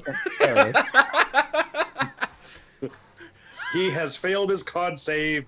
He is unconscious and sleepwalking towards more booze. I didn't know he was a zealotry barbarian. What the fuck? Anyway, Yeah, but no, it's like Riven is assuming it's water. Call it relentless ale. It's like relentless rage. Whenever you would fail, you just don't, and you keep going. I'm so drunk that I literally cannot feel the blows you're raining on me. Anyway, The legend of the drunken master. I mean, Yeah, that there is a you go. subclass. It is now, isn't it? That's an idea. It is, yes. Subclass of monk. Yeah, makes sense. Mm-hmm. Mm-hmm. Yeah, but I don't think it can work well with weapons. No. No, Maybe for another character. but that's there's no reason that a monk can't wield a weapon. A monk is just not capable of using their weapon as a Proficiency. monk weapon. Right. But anyway, so So yes, you're we going go to do to sleep some over. sort yes, you're going to do some sort of sleepover party, something or other. Indeed. Just because, so- at Locke's excuses, we've all had a shitty couple of weeks. Let's just relax for an evening. Fair Also, enough. it'll give me a chance to actually spend the night in my mother's place and spend some time with my fam. Well, one Okay. because the rest of them are gone. Like always, but yes. So, yeah. Does Bjorn procure the stronger ale from the tavern? I mean, if they're offering it, then yeah. Absolutely. I mean, yes. you of course have to ask for it and purchase it, but yeah. I'm passingly certain that Bjorn has the coin for that. We'll do a quick double check. Oh, yeah. If I can't buy coin for that much, then I shouldn't be spending money on booze at all. If you Mhm. can't How tell the many difference bucks at that point? between money and coin, you shouldn't be spending coin at all. I'm just saying. And I just realized I made the same damn mistake because I said money and coin, not booze and coin. Fuck me running. You came from the same place I did, man. Yep, I did. I totally did. Anyway, Aren't we magnificent? so Oh, beautiful. yes, you will get the stronger ale when you ask for it, and Bjorn will find that this ale does not look like ale at all. It looks like water. Hasn't Bjorn had water at this point? I'm pretty sure he has. I feel like he has, yes. Yep. You did, but not here. I feel like it was Gabriel. How much am I acquiring? Like, I'm buying, like, How- an amount to bring back to the party, right? And that's up to you because we do have the decanter. So just how much do you think we need? I mean, if you want to buy water for everyone in the party, you could totally do that. I don't think everybody would drink it, though. I'm gonna bring back a pitcher. Okay. I feel like that's a Alright. reasonable amount. All right. Alright. I do recall that I had water to be rather expensive for a mug of water in that regard. I mean, I want to say 3 gold, so getting a pitcher would probably be like 10. 10 gold for a pitcher. Sure. Okay. That's what we'll do. Bjorn just isn't even hesitating. He's like, okay, yep, we're doing this. Full, all in. For this, He can do that. for this tiny idea that Locke just randomly blurted out that is purely a cover story. And he has a Maybe. pitcher of water that literally only he will probably drink. If that's how it's gotta be, that's how it's gotta be, but the option is there. I still love the fact that I introduced water to this campaign. He did, yeah. So happy Yeah. that tradition So- is carrying on. What is everyone doing at this little mini sleepover kind of thing? Well, regardless of anything, Locke will set up the bigger on the inside blanket of fortitude with the intention of just getting hot cocoa ready because he still is not a fan of alcohol, you know? So we have hot cocoa for those so inclined, but largely he'll just be casually chatting with people as things are going on. Bjorn will set up For what it's a worth, small for what bar. it's worth, because it is near her. Sorry. For what it's worth, since it is near her library, your mother has prepared tea. Nice. He. Yes. And I will at some point want to pull Alessandra aside and have a brief chat with her, but that can wait until everyone else has determined what they're doing. Riven is just holding a tiny holding a small. No, he would just be a medium size now, wouldn't he? What is it? Just sitting there petting Hollis and having tea. That's all Riven is doing. Okay. Yes. Bjorn Kadruil has... would totally be down with some tea. Oh man, Mm-hmm. Thought you would. this is getting. I thought there dire would be all of a characters that sudden. would be more into tea. Hey Bjorn, Bjorn, give Alessandra the water and ask her to brew you some tea. Oh no.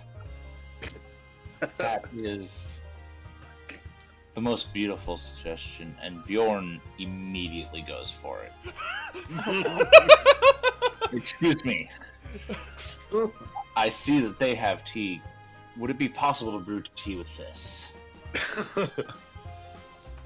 I hold a It's pitcher not- of water. Is that not the picture that you got from the tavern? It most certainly is.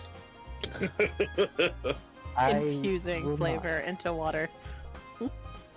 I will not, thank you. I see. This is very unfortunate. You were not the I will first return. person to present this idea to me. I didn't let him do it, and I'm not letting you. Thank you. Oh no. I will return. I will return. So Bjorn is going to head off into town Oh no. in search of a store where he might buy tea bags. It is late at night. What is open? We'll find out. There is not a place open for. There is not a place open where you could purchase such a thing. Unfortunately. Oh no. As the process goes on and he becomes increasingly sad and dejected. Drinks from the pitcher that he brought with him because he is sad. Correct. Bjorn starts taking drinks from the pitcher as he wanders through town, failing to find any open stores. Oh no. You're supposed to be doing that at the party. He's gonna be passed out in a gutter ditch somewhere. Look, it's not a big town. I'm Well, me- sure I'll randomly stumble back into the party at some point. All right, fair. Roll me a Constitution save, sir. Oh dear. How many sips has he taken? Probably like 2 or 3 at this point. He's not chugging. He's just like another closed store. He 17. turns it into a drinking game. Every time he sees a closed store, he takes a hit. There And you then go, he just there you walks go. back and forth between the same two. Hey, look, another one, plug. Hey, look, another one, plug. Yeah, So what's your con I save can't- there, sir? That was a 17. Okay. Okay. So with about what would essentially be, I would imagine, like 2 or 3 shots, and a 17 roll, you are immediately buzzed. Nice. Must be the watered down brew. That particular brew might have been a little watered down, yes. Because usually however- capital W will just knock you on your ass after a single sip.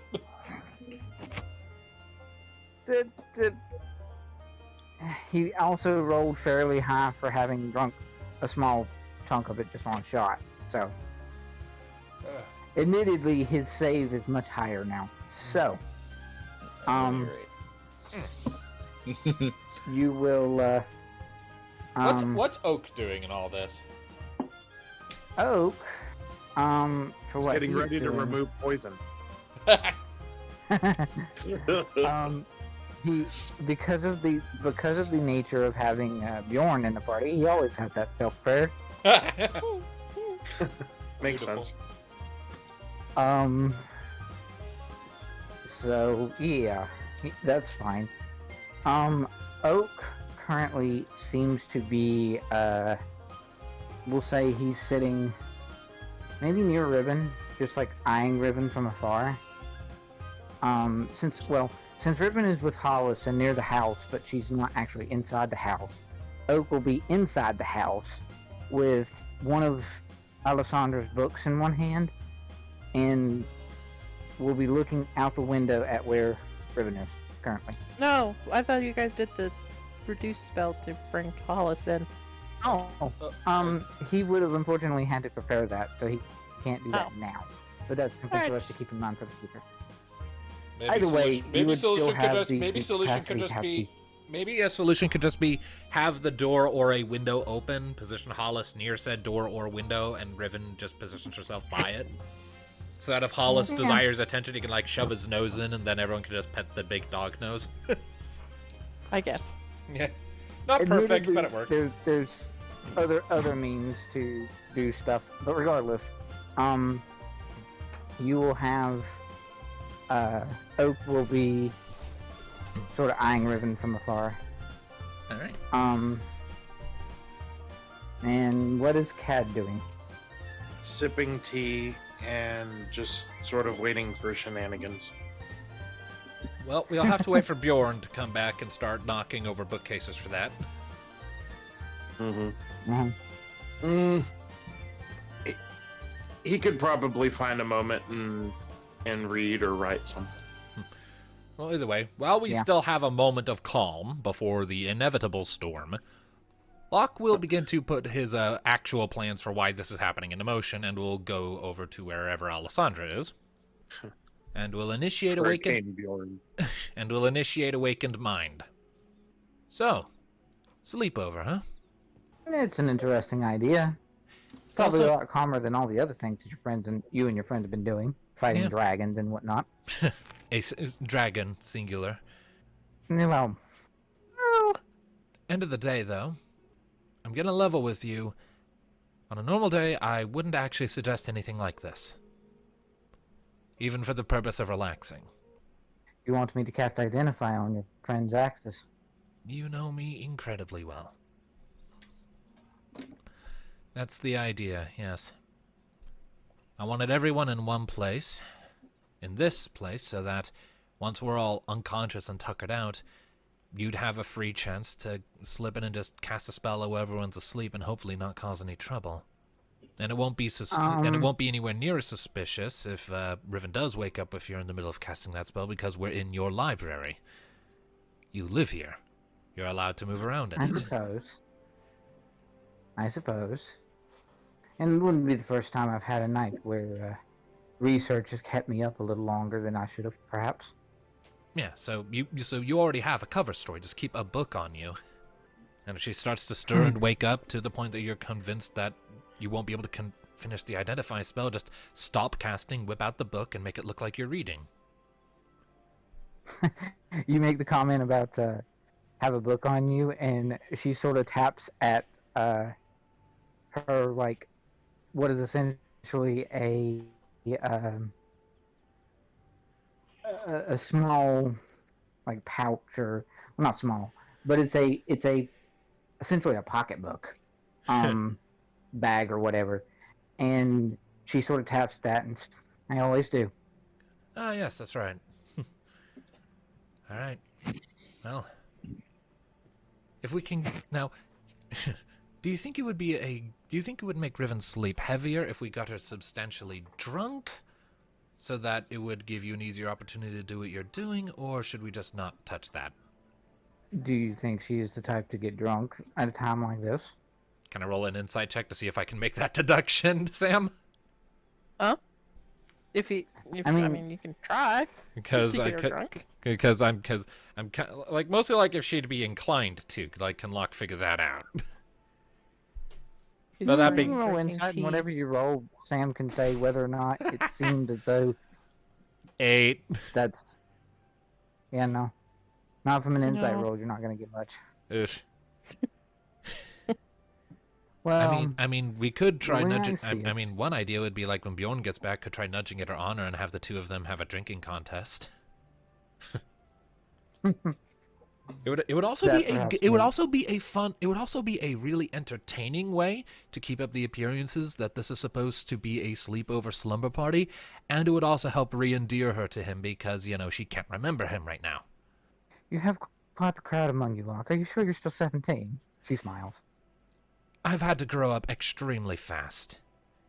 I know. It messes with your hair. Don't. It's weird. I'm the youngest person in this group by a country mile, save perhaps the wolf. Yet sometimes I feel like I'm the most mature one here. Well, that happens sometimes. Yeah, well. But we will see what we can do. Right. Sam, Yes. I would like for you to do me a favor since I currently do not have internet. Sure. Since you know precisely the scope of what those axes are as a player, I would like for you to search what an identify spell would say on an item like that. Because I do not know if you are capable of such a thing. Just like the Yeah, give effect me a of the moment. identify spell? I know that identify, I'm not entirely sure how identify works on certain kinds of weapons. Okay. Like, for example, your sentient crossbow that you had before, identify was not able to say that it was what it was. It was only able to say that it was cursed. Well, looking at the description of identity on Roll20, it says Identifier. you choose one object that you must touch throughout the casting of the spell. If it is a magic item or some other magic-imbued object, you learn its properties and how to use them, whether it requires attunement to use, and how many charges it has if applicable. You learn whether any spells are affecting the item and what they are. If the item was created by a spell, you learn which spell created it. If you instead touch a creature throughout the casting, you learn what spells, if any, are currently affecting it. It is a 1-minute cast time, and it does require a pearl worth at least 100 gold and an owl feather, which I would assume my mother has on hand because she does this a lot. Yes. She would also have a arcane focus, which would ignore the owl feather. Right. So, because I seem to recall that when you cast identify on like for your crossbow before, your mother didn't tell you at the time that the crossbow was sentient. She didn't know that. She just said it was cursed. To be fair, though, I didn't ask for the specifics on that. And she could have just chosen True. not to say that. Just like, True. it being cursed is information enough to not fucking attune to it. Yeah. She got enough of it to know that it was cursed and like, nope, don't do that. Nope, bad. Yep. Yeah. Don't need to tell me more than like as far as I'm aware, the whole point of the identify spell is that using it basically just gives you the full info card on the weapon. I would say there would have to be a deception roll involved, but not for Alessandra. Because I'm looking at some forums and they're saying it's up to the GM on what to do, but some people can have the items have properties. Since it is sentient, it can try to hide some properties, but Right.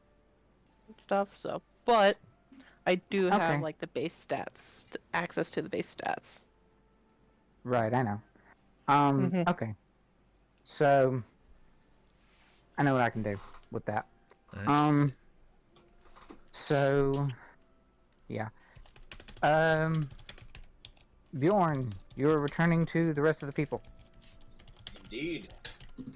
Already slightly tipsy because you have had water and you can't find a place to get tea bags. It's Um, a deeply tragic affair, and Also, she would have to try to touch the axes too. I know. Bjorn does look I'm aware. downtrodden as he returns. Aww. You okay there, Bjorn? Well, it's the idea had come up to try to create tea using this, and I hold up the pitcher of water, which is not entirely full. But your mother refused, and I could find no open shops in town, so... Well, it doesn't matter, does it? Life goes on. He takes a shot from it. And wanders into the party. You're taking another shot of it as you wander in? Yeah. Con save. Oh, good. Excellent. This is exactly what Bjorn needs right now. 9. Is it a 9? Oh, they're 19. Oh, A 9 or a 19? 19. Okay, well, still, that's fine. You fall over. The DC jumped to 20. Yep. So Bjorn's just out. Yep. Well, there goes the idea for a drinking contest between him and Riven to make my mom's job easier. The pitcher of water is still there. But So- who do we have to challenge Riven to a drinking contest now? Not Locke. You have an elephant. But the elephant. Yeah, that ain't happening. You also have a Riven, who you do need to be thoroughly passed out. You have an oak.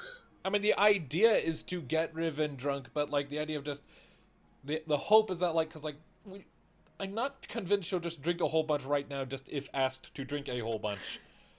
Like, she's experienced water, and Here's she what- doesn't fully want to experience it again. The hope was just Brian, to Brian. tickle her pride and just get her into a drinking contest with someone to knock her out. Brian, Yes. what we need, or rather what you need, is novelty. Which means that Locke needs to challenge Riven to a drinking contest, and he needs to be confident about it. First Because and how could foremost. you- First What's and that? foremost, Bjorn. Yeah. Roll me a dexterity save at disadvantage. I'm assuming this is as I'm mid-fall. Yes. You knock over a bookcase. No. Did you say it was at advantage or disadvantage? This. Disadvantage. Disadvantage, that's what I thought. Wanted to be sure. 10. 10. Sorry. No drinking contest with water. You pass out and fall over and the water goes all across the floor. Oh. That was 10 gold! Some peasants don't make that in their whole life! And who's to It blame was. for that? Whatever. There's still a decanter in my pouch. Wait, hold on. Can I attempt to do something to save it before it falls? What are you going to do? Mage hand. mage hand. I would like to mage hand to just try and catch it before it hits the ground. Roll Arcana. 7! Also, okay. Roll me another d20. Just another straight d20. 6. Okay. Nope. No picture. Bye-bye. Just take the decanter of ale. Bjorn's unconscious. He's not going to notice until later. Riven's probably a little confused, like, are you... What just happened? He decided to start the party when not at the site. And I will just lift the pitcher that I caught but didn't save in my mage hand, turn it upside down, and just gently put it on one of Bjorn's horns and leave it there. Alessandra will look to Cad, actually. Could you perhaps pick up your friend? As much as this party is going to be a slumber party with all your friends, I don't think I want to have such a noble warrior passed out in my doorway. Kadruil looks up from his book and closes it. I think Bjorn has successfully beat us all to the slumber part of the party. Indeed. Right. He'll get up and try and assist in relocating a warrior. Roll for me strength. Let me see if I can do such a thing. Oh, that's right. You are like me and don't have access to the thing. Can I roll it offline if I'm in the room? You Probably not. Can should. everybody see it? You said strength. I don't know if you could see it. If Well, I'm going to try. You said just a normal strength. it would be, No. I mean, if you can't, yeah. Worst comes I to don't worst, think so. worst comes to worst, you could just tell one of us your strength modifier, and we could go with that, and like one of the three of us in Yeah, there because roll there's it 3 of for us you. in the room. Yeah. Roll a Um, d20 plus 4. For funny purposes, Bjorn, roll d20 plus 4. Okay, sure. David's got it. I guess. Boom. Not That's 20. it. 24. That 20 plus the 4. Good job, Cat. So Cad will essentially be like, yeah, okay, I got it. And then just sack of potatoes. Bjorn on his shoulders. Excellent. What was the total? 24. Oh. Yeah, you got a nat 20 over here. Oh, you have to remember, this is not my first Bjorn rodeo. I've sort of done this before. Indeed, you have. Mm-hmm. I believe he consumed So- the same beverage. Probably. You also might have done it with Silver at one time or another, who was also in I don't the armor. remember. I don't think remember Silver the actually total. beat him. Anyway, No, so Silver just didn't get obliterated by the fucking drug fish when he tried to trick True. her into also eating it. anyway, moving on. So you will rather effortlessly move Bjorn to the a room in the tavern, easy enough. And following that, I suppose everyone else will prepare for some degree of sleep, or if there wants to be any kind of drinking contest therein. Alessandra will be very much against the idea of Locke being part of a drinking contest. And the thing is, like, I like the idea of it because it sounds hilarious, but Locke is absolutely not going to think of that. Because he knows for a Right, fact exactly. he would lose, and he doesn't like alcohol either, so he wouldn't commit to that anyway. So, And Bjorn is too busy being passed out to actually suggest it. which is a pity, because it does sound like a hilarious and kind of wholesome scene, but unfortunately, no. David. Maybe No. an image of Bjorn pops into Locke's mind to suggest. Well, either way, mom's on hand to be avenge mom, me. and mom's on hand to be mom and tell me no. So that won't work anyway. It was going to have to be someone else, and it can't be mom Well, who I did. guess we're just going to go to bed then. I guess we have no choice. Damn it! The thing that I would hope to give my mom an advantage is not a thing. I guess the only other thing I can do is just, like, silently offer to use my magic to make my mom invisible to help when she goes to do her stealth checks for it, before she goes to do it. But when she... no, yeah, okay. Yeah. Yeah, Identify is not an offensive spell. Yeah, it's just a passive thing. I don't know if it... Let me double check. It might fade, but if nothing else, it might make getting close easier. If the target attacks or casts a spell, Identify is a spell, so the invisibility would wear off the moment she starts casting Identify, but it would make it easier to just get there. Is there a somatic?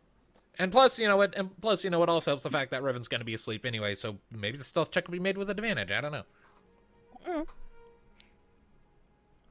Well, I know Riven's probably going to have to roll disadvantage on perception. Either way, Locke will do the invisibility on Alessandra when the time comes, regardless. I will end it on a cliffhanger of what happens when she tries to identify the actors, assuming things go swimmingly. All right.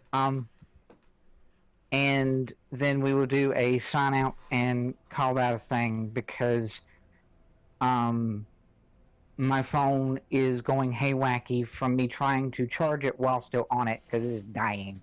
Right. Yeah. Everyone will go to sleep. I want Locke to give me, I guess, 2d20 rolls for advantage, which would essentially be her stealth. Okay, so she doesn't have her own stealth stat? She would have a plus. I made a sheet for her, but hang on. You haven't looked at it in a while? I haven't looked at it in a while. And it's actually not online, so I can look at it even without internet. Alessandra. Okay. So she has a +1 in stealth. +1, but still. It's better than Yeah. nothing. So 2d20s plus Oh 1 no! for What Oh, the that's fuck? a 10. Advantage. Is- best is 10. So Yeah, So best can't- is 10. Fuck. I Okay. mean, my passive perception is 16. Jesus What? Christ. You're not What? going to get passive Should I perception roll when you're... disadvantage? You would roll at a disadvantage, yes. You're not going to have passive when you're asleep. Oh, natural 1. Natural 1. Hallelujah. All right. Do you want me Alright. to roll the deception? Then. It's not going to necessarily be a deception, per se, but it will be a Well, roll. no, I was saying it's deception to hide it, hide more information on it. Yes. That'll come up in a minute, but there's another roll that I want to have happen here too. Okay. So, just do a straight D20 roll for both of you. D20 for Alessandra and for the Axis. And for the axes. Mm-hmm. One for 6 for Alessandra, one- Alessandra. 6 for Alessandra and what for the Axis? 10. Hey, Okay. why do So the dice hate me? is Locke watching Alessandra as she does this, or is he asleep? He's not asleep, but he's keeping out of the way for the time being because, like, he's been pushing the Axis thing really hard. So he's in another room, so close enough to, like, listen in case something goes awry, but he's out of line of sight. We'll say he's, like, in the dining room, just, like, with, like, a book or something, and just reading while listening in, or pretending to read, rather. Okay. Oh, And don't everybody do else- that. Okay. Yeah. And everyone else is pretty much asleep? Yep. Okay. So, Locke, you will hear, are you keeping an eye out towards your mother? Like, eye and an ear out towards her? Yeah. Okay. Cliffhanger ending. Alessandra will sneak up to the Axis. Riven will not notice her. Alessandra will place her hands against the axe, start to cast Identify, and promptly pass out. Oh. And what we're going to do here is going to end it there. And hopefully I have internet next time we play. Oh, good. Wait, which way does Alessandra fall? The axes are not going to be, like, up in order to strike her if she falls. She's just going to fall No, next to... no, I if- meant, like, does she fall on Riven? No. Okay. Alright. He's been abducted by aliens. Or That's- eaten by wolves. Yeah, on the I guess. pipe. Well, I guess we should probably do our own sign out. I guess Then we if can we just must send the at this ob- point.